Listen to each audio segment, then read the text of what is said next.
अखण्डानन्दसम्बोधो वन्दनाद्यस्य जायते। गोविन्दं तमहं वन्दे चिदानन्दतनुं गुरुं। शङ्करं शङ्कराचार्यं केशवं बादरायणं। सूत्रभाष्यकृतौ वन्दे भगवन्तौ पुनः पुनः। ईश्वरो गुरुरात्मेति मूर्तिभेदविभागिने व्योमवद्व्याप्तदेहाय दक्षिणामूर्तये नमः। ओम शांति शांति शांति।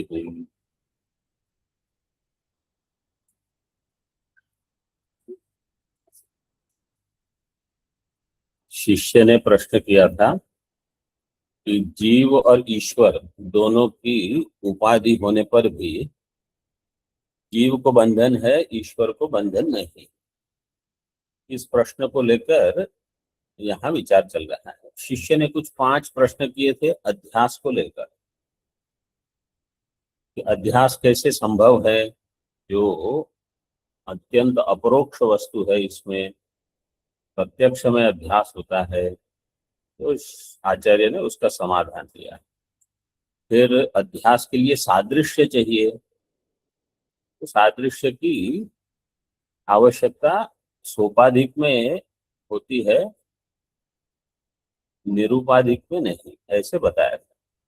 लेकिन अद्वैत सिद्धि में जो हम पढ़ रहे हैं तो आपने देखा होगा दृष्टि सृष्टिवाद में क्या समाधान दिया कि किसी शिष्य ने पूछा कि दृष्टि सृष्टिवाद में तो सादृश्य कहाँ होगा, आपको अधिष्ठान ज्ञान ही नहीं है, तो क्या समाधान दिया?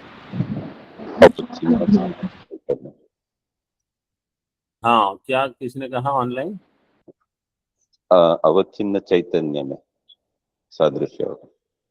अवच्छिन्न चैतन्य में सादृश्य नहीं, अवच्छिन्न चैतन्य पहले से उपस्थित है। सादृश्य के लिए कहा, ये केवल मंद अधिकारी के लिए ये सब आवश्यक है। सादृश्य चाहिए, दोष होना चाहिए, संस्कार होने चाहिए, बिना संस्कार के भी हो जाएगा, ऐसे वहां समाधान। दृष्टि सृष्टिवाद उत्तम अधिकारी के लिए वहां सबकी आवश्यकता नहीं है, ऐसे बताया। मतलब ये जो कुछ कुछ चीजें हैं ये प्रक्रिया के लिए है, ताकि हमारी बुद्धि में मैं ब्रह्म हूं ये ज्ञान हो जाए। तो कहीं कहेंगे ये आवश्यक है, फिर कहेंगे इसके बिना भी हो जाएगा अध्यास। क्योंकि अध्यास तो हुआ है, अभी आप उसके लिए कुछ निमित्त ढूंढ रहे हो, चाहे वो निमित्त हो चाहे न हो, अध्यास तो है, वो तो ज्ञात ही है। तो जीव को बंधन है, ईश्वर को बंधन नहीं है। इसके संदर्भ में कहा 2 शक्तियां हैं अज्ञान की। क्या क्या शक्ति है? आवरण और विक्षेप। तो जीव को आवरण है, ईश्वर को आवरण नहीं है, इसलिए ईश्वर को बंधन नहीं। आवरण और विक्षेप में भी विक्षेप का 2 प्रकार से अर्थ समझ सकते हैं। विक्षेप का एक अर्थ है सृष्टि होना, तो सृष्टि सभी के लिए है, बंधन सभी के लिए नहीं है। सृष्टि के होने मात्र से बंधन हो जाए ये आवश्यक नहीं है। जैसे कोई कहे कि वहां नीचे ट्रैफिक बहुत है, तो ठीक है, वो ट्रैफिक हो, आपको वहां उससे क्या समस्या? हमको कोई बंधन नहीं।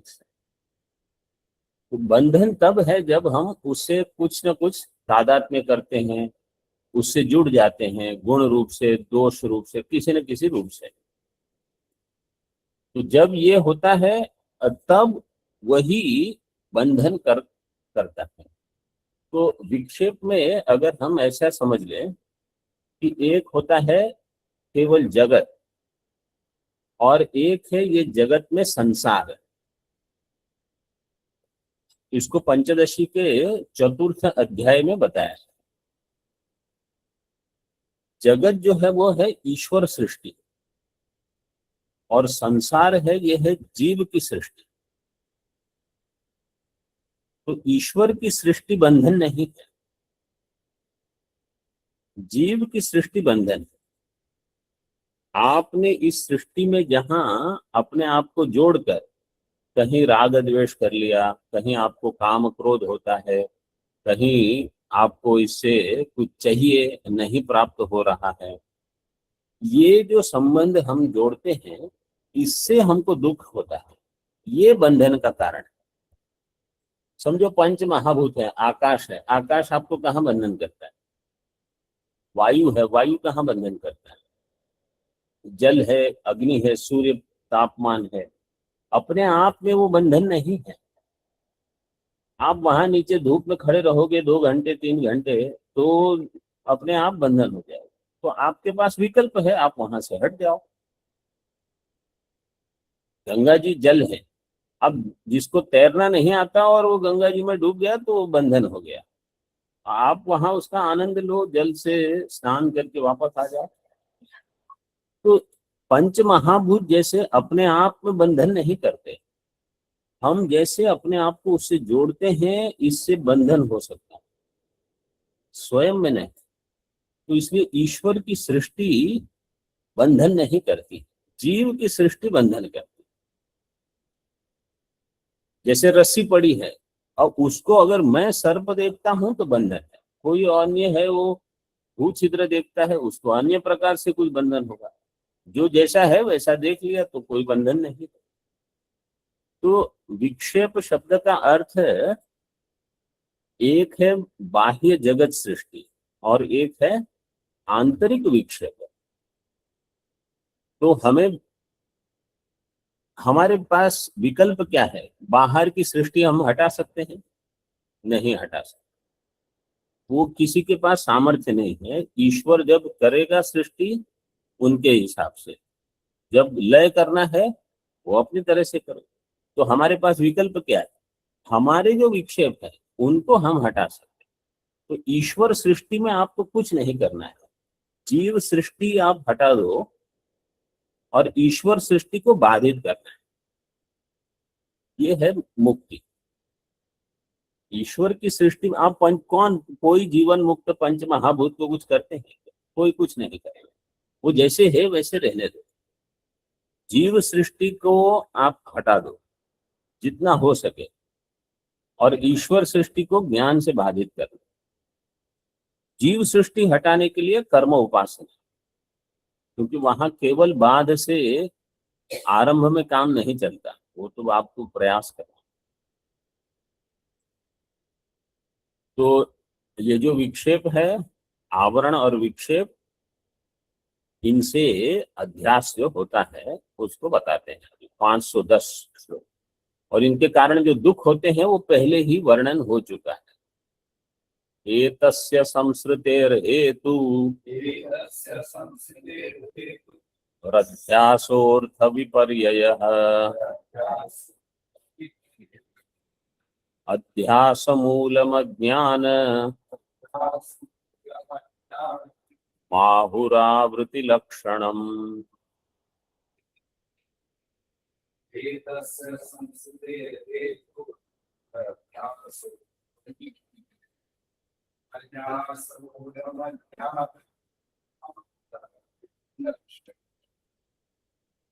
एतस्य संसृतेः हेतुः अध्यासः, अध्यास का अर्थ है अर्थ विपर्ययः। एतस्य जीवस्य, अब जीव में संसार है, ईश्वर में नहीं है, तो जीवस्य संसृतेः हेतु कहा अध्यास। अध्यास क्या है? अर्थ विपर्यय, मतलब अन्यथा ग्रहण, विपरीत ग्रहण करना। अर्थस्य विपर्ययः, अर्थ विपर्ययः। ये अध्यास का मूल क्या है? अध्यास मूलम अज्ञानम, अध्यास का मूल है अज्ञानम। इस ग्रंथ में साधन चतुष्टय के पश्चात शिष्य की गुरु उपसत्ति हुई। तो गुरु ने जब उपदेश देना आरंभ किया तो सबसे पहले ब्रह्म क्या है, अज्ञान क्या है, ये बताया, याद है। और फिर अज्ञान के बारे में विस्तार हुआ था। तो ये अज्ञान वही अज्ञान, तो ध्यान रखना, जिससे पूरी सृष्टि हुई। अध्यास मूलम अज्ञानम, अध्यास का मूल है अज्ञानम। आहुहु मूलम अज्ञानम आहुहु। और ये अज्ञानम जो है वो आवृत्ति लक्षणम, आवृत्ति लक्षणम अज्ञानम। आवृत्ति और विक्षेप में जो आवृत्ति लक्षण है वह अज्ञान अध्यास का मूल है। ऐसे।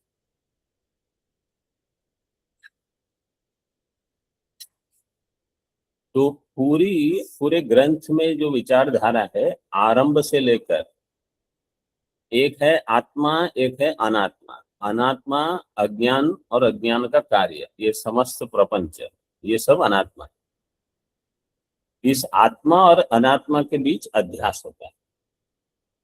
चैतन्य जब इस अध्यास के वश में होता है, अध्यास से अपने स्वरूप को भूल जाता है,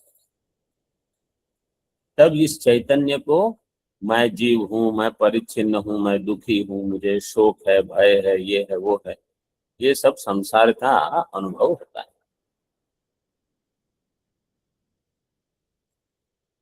आवृत्ति लक्षणम, आवरण।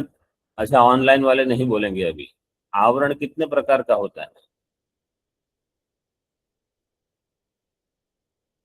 क्या क्या प्रकार?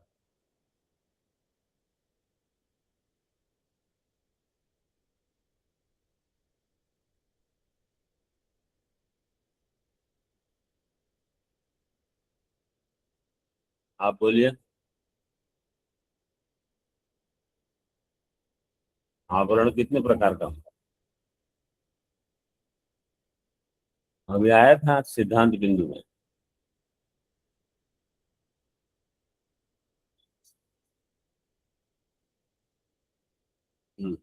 दो प्रकार का आवरण है, क्या? असत्वापादक आवरण और अभानापादक। अभानापादक। हाँ, मुझे ऐसा न हो कि उस ग्रंथ में पढ़ा है तो केवल उसी ग्रंथ की चर्चा हो, तभी ये सारे वेदांत को एक साथ देखने। आवरण कितने प्रकार के हैं? दो, असत्वापादक आवरण, अभानापादक। आप थे वो पाठ में? थे। हाँ, ये कहीं पंचदशी में भी ये सभी जगह कहाँ कहाँ कुछ कुछ आते रहता है, लेकिन इसको जोड़ के सब एक तरह समझना है। अभी अगला प्रश्न सुनिए। असत्वपादक आवरण कहाँ रहता है और अभानापादक आवरण कहाँ रहता है? असत्वापादक आवरण प्रमाता में रहता है, अभानापादक आवरण प्रमेय में रहता है, विषय। असत्वापादक आवरण प्रमाता निष्ठ है, प्रमाता चैतन्य में निष्ठ है असत्वापादक आवरण। प्रमेय अवच्छिन्न चैतन्य में निष्ठ होगा अभानापादक आवरण। अभी इस प्रकार से व्यवस्था करनी पड़ती है। क्यों करनी पड़ती है? परोक्ष हाँ बताइए। परोक्ष ज्ञान अपरोक्ष ज्ञान के लिए। परोक्ष ज्ञान अपरोक्ष ज्ञान के लिए ये व्यवस्था करनी पड़ती है। देखिए, ब्रह्म का जब ज्ञान होता है तो पहले हम कहते हैं, जैसे भामती मत में कहते हैं, अथवा साधारण लोग ऐसे ही समझते हैं कि एक ज्ञान होगा परोक्ष ज्ञान, एक होगा अपरोक्ष ज्ञान। परोक्ष ज्ञान से कौन से आवरण की निवृत्ति होगी? असत्वापादक आवरण की। असत्वापादक आवरण की निवृत्ति होगी परोक्ष ज्ञान से। मतलब जब केवल असत्वापादक आवरण की निवृत्ति हुई तो हम कहेंगे अभी परोक्ष ज्ञान हुआ है। ऐसा नहीं है कि परोक्ष ज्ञान से असत्वापादक आवरण की निवृत्ति होती है। ज्ञान में थोड़ा परोक्ष अपरोक्ष है। केवल जब असत्वापादक आवरण ही निवृत्त हुआ तो हम कहेंगे अभी ज्ञान परोक्ष ज्ञान। मतलब प्रमाता अवच्छिन्न चैतन्य जो है वहां का अज्ञान तो चला गया, लेकिन प्रमेय वस्तु का जो आवरण है वो अभी तक हटा नहीं। तो ज्ञान किस प्रकार का हुआ? असत्वापादक का आवरण है, ब्रह्म में असत्व का आपादन करना। आपादन करने का अर्थ क्या है? आपादनम किम? ये सब सुनते हैं, अभी मुझे पता चलता है कितना सुनते हैं और क्या सुनते हैं। आरोप। हाँ, क्या कहा? आरोप। आरोप। आपादन करने का अर्थ है आरोप करना। तो ब्रह्म में असत का आपादन हुआ, आरोप हुआ, और ब्रह्म में अभान का आरोप होता है। इसको कहते हैं असत्व आपादक आवरण। अभान आपादक आवरण।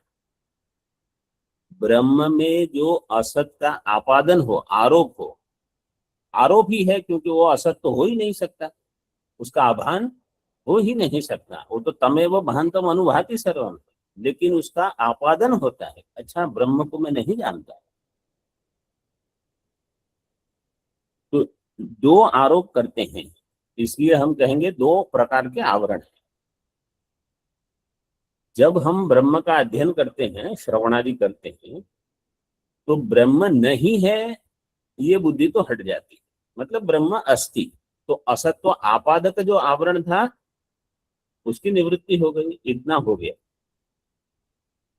लेकिन मैं ब्रह्म हूं ये बोध नहीं हुआ है, इसलिए ब्रह्म विषय का अभान अभी बना रहा। उसकी निवृत्ति कब होगी? जब प्रमेय निष्ठ, मतलब प्रमेय अवच्छिन्न चैतन्य निष्ठ आवरण जो है उसकी निवृत्ति होगी।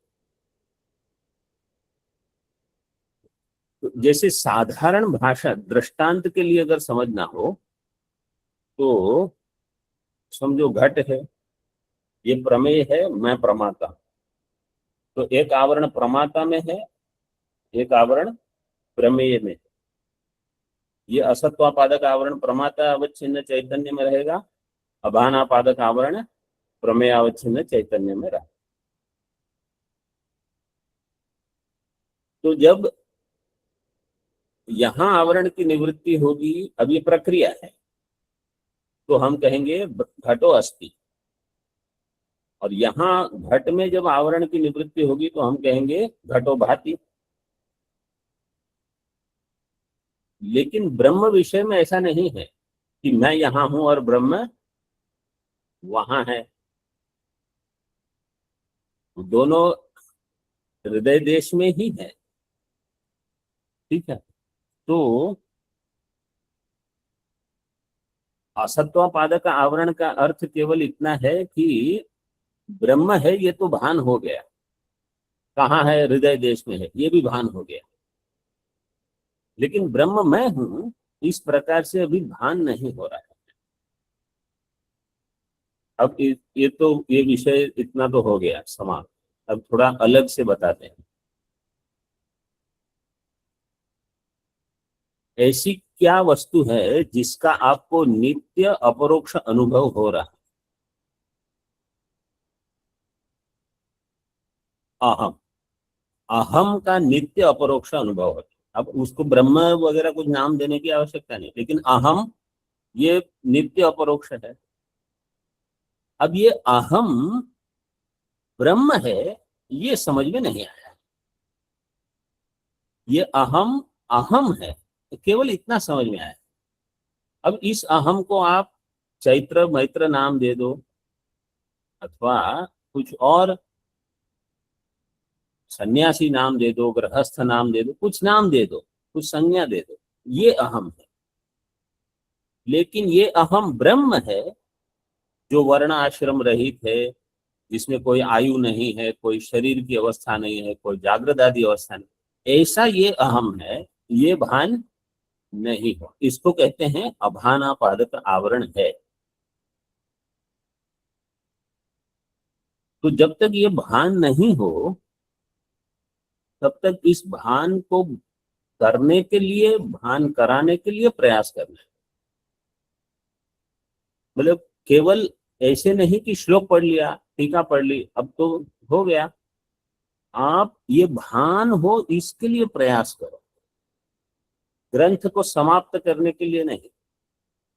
ये 4 ग्रंथ तो पढ़ लिए, अब मेरे लिस्ट में क्या बचा है वो पूरा करना है। ऐसे अध्ययन मत करो, ऐसे अध्ययन करो कि इसका भान नहीं हो रहा है, इसमें क्या क्या प्रतिबंध हैं जिसको हम मान के बैठे हैं कि ये है। क्योंकि वास्तव में जो भान हो रहा है अहम का, वो तो ब्रह्म का ही है, केवल वो मुझे नहीं समझ में आ रहा है कि ये ब्रह्म।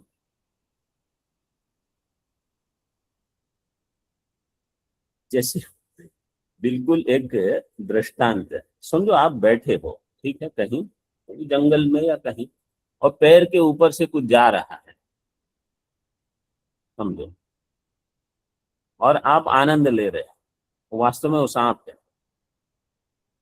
आपको पता ही नहीं है वो क्या है, और आप ऐसे ही मजे में बैठे हो। तो है तो वो सांप ही, चाहे आप जानो चाहे नहीं जानो। अब आपको भान नहीं, जैसे भान हुआ फिर आप बदल गए। तो जैसे ही मुझे भान होगा कि ये वही ब्रह्म है, उसको कहते हैं साक्षात्कार हो गया। जब तक नहीं हो रहा है, हम उसी अनुभव को हम परिच्छिन्न मान लेते हैं, उपाधि से जोड़ देते हैं। तो ये आवरण विक्षेप जो है, ये 2 प्रकार की शक्ति है। आवरण 2 प्रकार के होते हैं, परोक्ष अपरोक्ष 2 अनुभव होते हैं। ये सबकी व्यवस्था यहाँ तो संक्षेप में दिया है, लेकिन आप जोड़ते रहिए। टीका देखिए,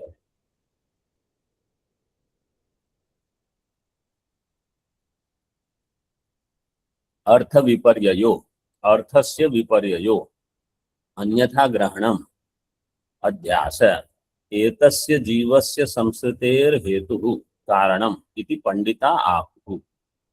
आहुः कहा है इसलिए पंडिता आहुः, पंडित लोग कहते हैं क्या? अर्थ विपर्यय, अर्थ का विपर्यय, अन्यथा ग्रहणम, ये है अध्यास। इसका अध्यास है इस जीव के संसरण का हेतु।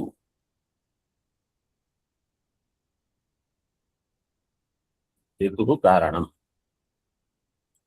तथा अस्य अध्यास मूलम, अध्यासस्य मूलम कारणम आवृत्ति लक्षणम, आवृत्तिर लक्षणम यस्य तद आवृत्ति लक्षणम अज्ञानम। आवृत्ति ही जिसका लक्षण है, मतलब आवृत्ति लक्षण वाला अज्ञान, और दूसरा है विक्षेप लक्षण वाला अज्ञान। तो यहाँ आवृत्ति लक्षण को लेकर अध्यास बताए। अज्ञानम मूलाज्ञानम यत् पूर्वोक्तम अनादि भाव रूपत्वे सति ज्ञान निवर्त्यत्वम। देखो अज्ञान का लक्षण कर दिया, इसको याद रखना। अज्ञान का लक्षण क्या है? अनादि भाव रूपत्वे सति ज्ञान निवर्त्यत्वम। तो अज्ञान के लिए एक शब्द दे दिया अनादि, दूसरा भाव रूप, और तीसरा ज्ञान निवर्त्य। अज्ञान अनादि है, कैसे पता चला? मतलब श्लोक हमने बना दिया है कि 6 वस्तु अनादि है। अज्ञान अगर अनादि नहीं होता तो क्या आपत्ति होती? श्लोक है इसलिए अज्ञान अनादि नहीं है, आपत्ति है। क्यों?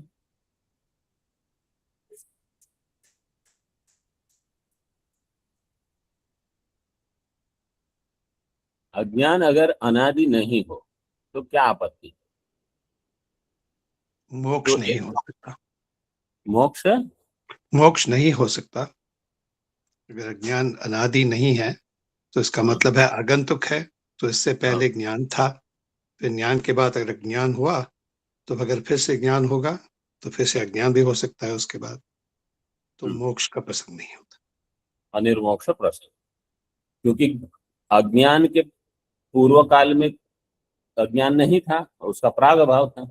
अनादि जो नहीं है उसका प्राग भाव होगा, और प्राग भाव होगा तो उस काल में ज्ञान होगा, या कुछ नहीं होगा फिर भी अज्ञान नहीं था। अज्ञान नहीं था तो ज्ञान हो सकता है।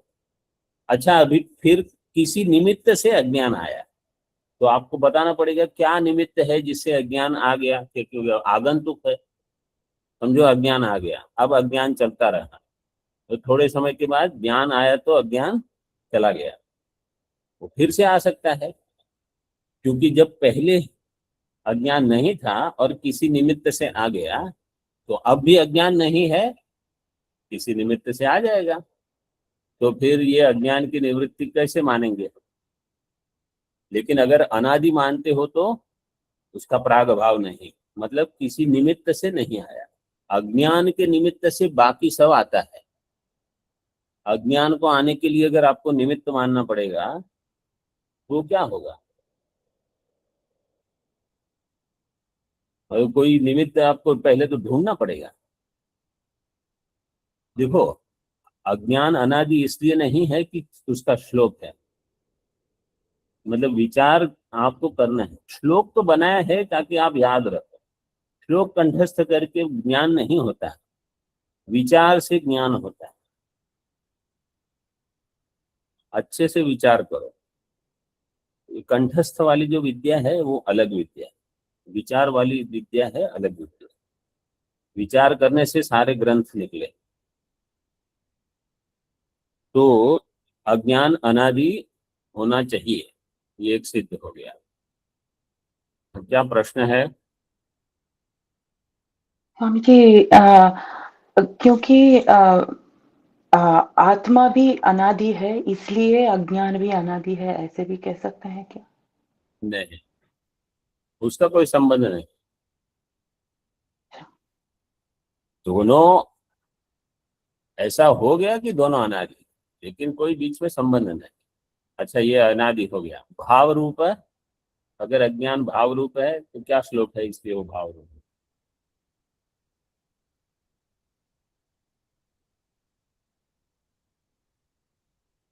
भाव रूप नहीं होता तो देखो, जहां विचार करना है ना, कुछ लक्षण में दिया है, तो सबसे सरल तरीका क्या है, अगर ऐसा नहीं होता तो क्या होता। जैसे अभी गीता में जैसे हम समझा रहे हैं, सात्विक कर्ता का लक्षण दिया, तो ये नहीं होता तो क्या होता। धृत्युत्साह समन्वित सिद्ध सिद्ध्यो निर्विकार कर्ता सात्विक।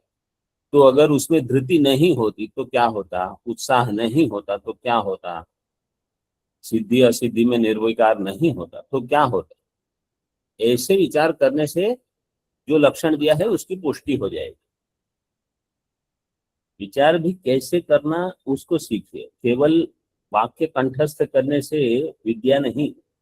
आप कंठस्थ करके जो सुना है वो बता दोगे, आपको समझ में कितना आया है वो तो तभी परीक्षा होगी। भाव रूप अगर नहीं होगा, इसका तो थोड़ा कठिन उत्तर है, सरल नहीं है इसलिए, लेकिन बताया तो होगा कहीं ना कहीं हमने, शायद नैष्कर्म्य सिद्धि अभी बताया है।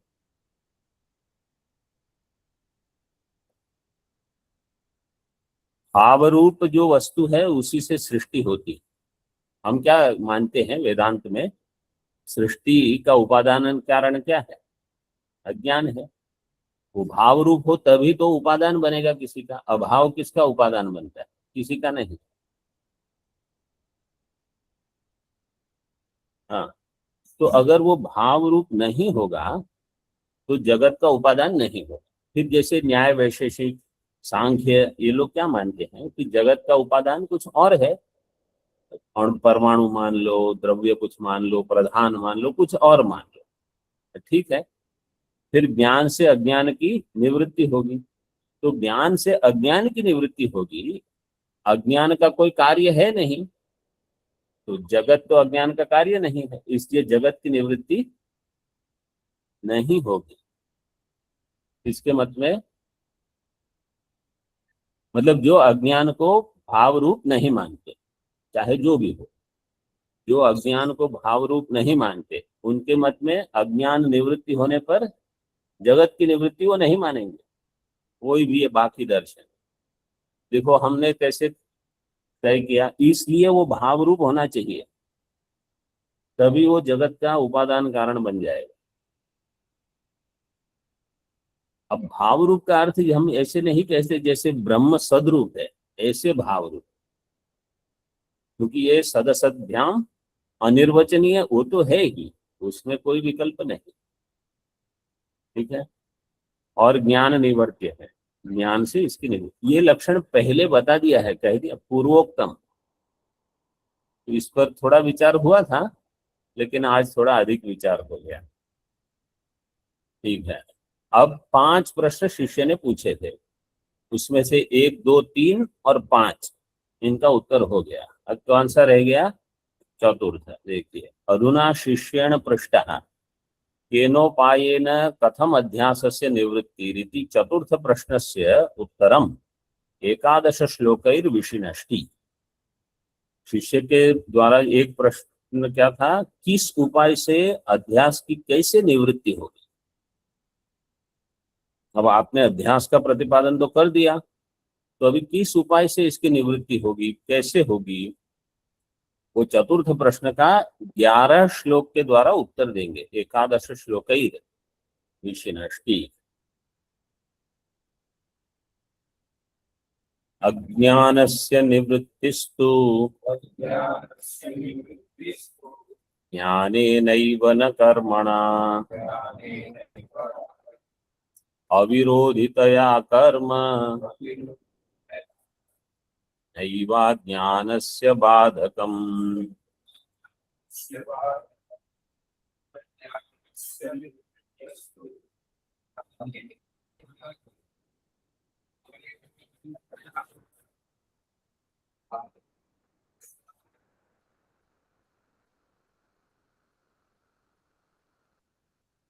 अज्ञानस्य निवृत्ति ही तो ज्ञानेन एव न कर्मणा। अज्ञान की निवृत्ति ज्ञान से ही होगी, कर्म से नहीं होगी।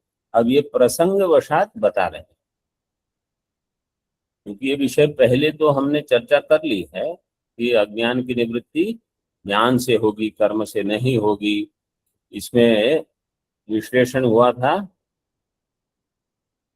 ज्ञान का हेतु स्वरूप कार्य फल ये सबका विषय, और कर्म का हेतु स्वरूप कार्य फल ये सब बताएगा। इन दोनों में विरोध है, इसलिए मतलब दोनों विलक्षण है, इसलिए इनका समुच्चय नहीं हो सकता, ये सब बताया गया। तो अज्ञान की निवृत्ति ज्ञान से होगी, कर्म से नहीं। और कर्म अविरोधितया अज्ञानस्य बाधकम नैव नैव अज्ञानस्य बाधक। कर्म अज्ञान का विरोधी है कि नहीं है? नहीं है। अज्ञान का विरोधी नहीं होने से अज्ञान का बाधक भी नहीं होगा कर्म। अविरोधितया कर्म नाविद्यां विनिवर्तते विद्यां निहन्त्येव। मेरा संगवत। तेजस्तिमिर संभव, ये आत्मबोध में हो गया है श्लोक। विद्या अविद्याम निवर्त्य, विद्या ही अब अभी ये तो आरंभ में ही आत्मबोध में बता देते, उसका यहाँ केवल थोड़ा हिस्सा दिया है। तो अज्ञान की निवृत्ति किससे होगी? ज्ञान से, कर्म से नहीं हो। अब देखिए टीका में, तू शब्दों विषय वैलक्षण्य द्योतनार्थ। तू शब्द जो है विषय वैलक्षण्य, अज्ञान की निवृत्ति मतलब ये अभी तक जो प्रकरण चल रहा था जीव का संसार, अब वो प्रकरण पूरा हो गया। अब अगला उत्तर दे रहे हैं। अज्ञान की निवृत्ति का विषय कहाँ से आरंभ हुआ?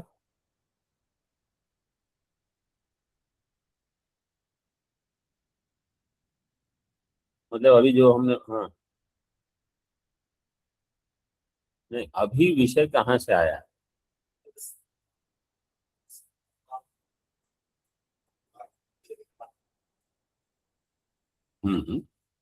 इसके देखो, इसके पूर्व का प्रश्न क्या था? संगति। आप हमेशा संगति जो है ना वो बहुत महत्वपूर्ण है। हम यहाँ पहुंचे कैसे?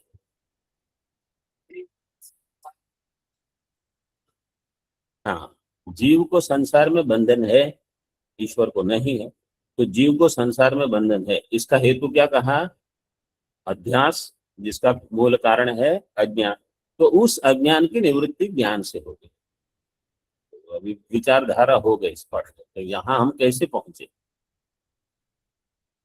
असंगत वाक्य का प्रयोग आचार्य कभी नहीं करेंगे। तो जो भी वाक्य है कहीं ना कहीं उसकी तुरंत संगति आपको मिलनी चाहिए।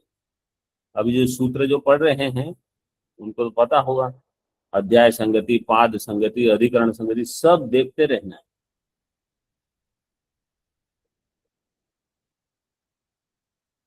एक पाठ में समझने के लिए बहुत सारी चीज होती है, कुछ बता दिया जाता है, बाकी सब आप अपने आप भी बहुत ग्रहण कर सकते हो। तो जितना आपका सत्व बढ़ेगा वो ग्रहण होता रहेगा। ये यहाँ ऐसे क्यों है, ये ऐसा क्यों नहीं है, आचार्य ने ऐसे क्यों कहा है, ऐसे ज्ञाने नैव, आगे क्या शब्द है?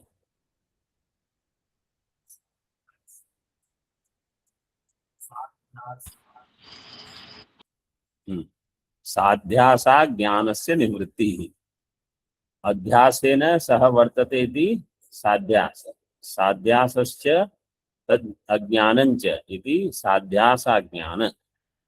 अध्यास सहित जो है, अध्यास सहित कौन है? अज्ञान। उस अज्ञान की निवृत्ति हो जाएगी। मतलब केवल अज्ञान की नहीं, अज्ञान के साथ अध्यास की निवृत्ति हो जाएगी। अज्ञानस्य अध्यास सहितस्य निवृत्तिर ज्ञानेन एव, ज्ञानेन जीव ब्रह्मैक्य ज्ञानेन एव भवति, न तो कर्मणा। जीव ब्रह्म ऐक्य ज्ञान से इसकी निवृत्ति हो जाएगी, कर्म से नहीं। अभी इसमें उदाहरण देते हैं, न कर्मणा न प्रजया धनेन त्यागे नैके अमृतत्व मानसु। कर्म, धन, प्रजा, ये सबसे अमृतत्व की प्राप्ति नहीं हो सकती। अन्य अन्य प्राप्तियां हो सकती है, लोक प्राप्ति होती है, पुत्रेण अयम लोकः, कर्मणा पितृलोक, विद्या देवलोक, ये सब प्राप्ति हो जाएगी। लेकिन अमृतत्व की प्राप्ति त्यागेन, त्याग का एक अर्थ होगा संन्यास। अभी कैवल्य उपनिषद में देखा हमने, ये कैवल्य का ही मंत्र है, त्यागेन एके अमृतत्व। और तमेव विदित्वा अतिमृत्युमेति नान्य पंथा विद्यते यनाय, वहां भी ऐसा ही कोई मंत्र था कैवल्य में।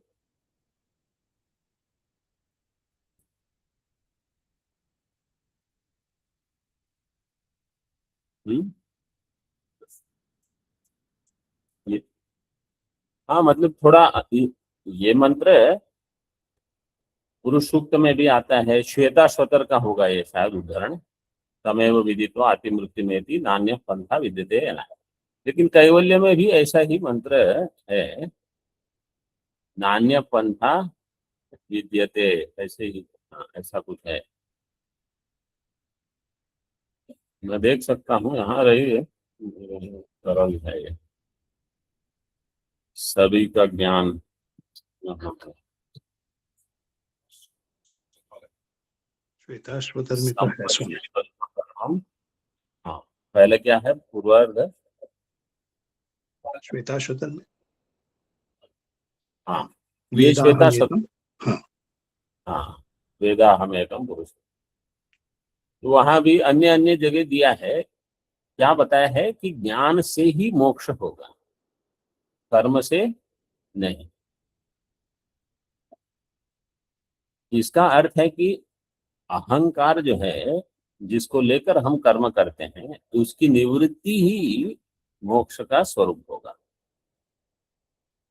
यदा चर्म, ये भी श्वेता स्वतर का है, यदा चर्मवदाकाशम वेष्टयिष्यन्ति मानवाः तदा देवम अविज्ञाय दुःखस्यान्तो भविष्यति। आचार्य कहते हैं परमात्मा को जाने बिना, बिना ज्ञान के आपका मोक्ष हो जाएगा। अगर आप आकाश को चर्म के जैसे लपेटकर अपने साथ लेके घूम सकते हो तो हो सकता है, नहीं हो सकता। इसलिए बिना ज्ञान के मोक्ष नहीं हो सकता। ज्ञाने नैव तु कैवल्यम इति श्रुति सहस्रेण ज्ञाने नैव मोक्षः सिद्ध्यति इति उक्तम्। तो इस प्रकार अनेक श्रुतियों के द्वारा ज्ञान से ही मोक्ष होता है, ये सिद्ध है। यत् पूर्व वो हम सुनते हैं, कोई उपनिषद में होगा कहीं, अब कहाँ से है वो तो पता नहीं। यत् पूर्वोक्तम ज्ञान कर्म समुच्चय खंडन प्रकरणे तदेव पुनर्निर्धारयति कर्मा विरोधितया नैवा ज्ञानस्य बाधकम इति। पूर्व में ज्ञान कर्म समुच्चय खंडन हुआ था इस ग्रंथ में। उस प्रकरण में जो पहले ही प्रतिपादन कर चुके थे उसी को पुनः निर्धारण करते हैं कि कर्म अज्ञान का अविरोधी होने से अज्ञान का बाधक नहीं। कर्मणा जायते जंतुः कर्मणैव प्रलीयते कर्मणः कार्यमेवैषा जन्म मृत्यु परंपरा।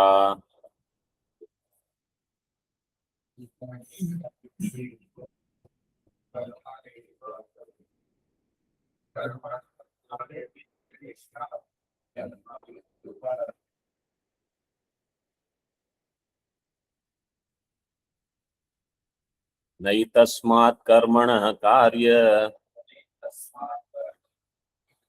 मन्यदस्ति विलक्षणम् अज्ञान कार्यं तत्कर्म यतो ज्ञानेन वर्धते।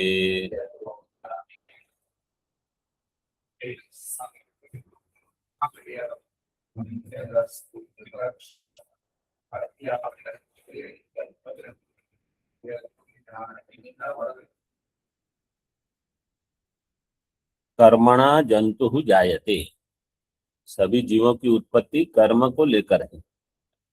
कर्मणा एवं प्रलीयते, और कर्म समाप्ति होने पर इनका लय हो जाएगा, मतलब शरीर आदि का। और जहां तक जीव का प्रश्न है, अज्ञान से उसकी उत्पत्ति अनादि है जीव वैसे तो, लेकिन अज्ञान के कारण वो अपने आप को परमात्मा से भिन्न मानता है।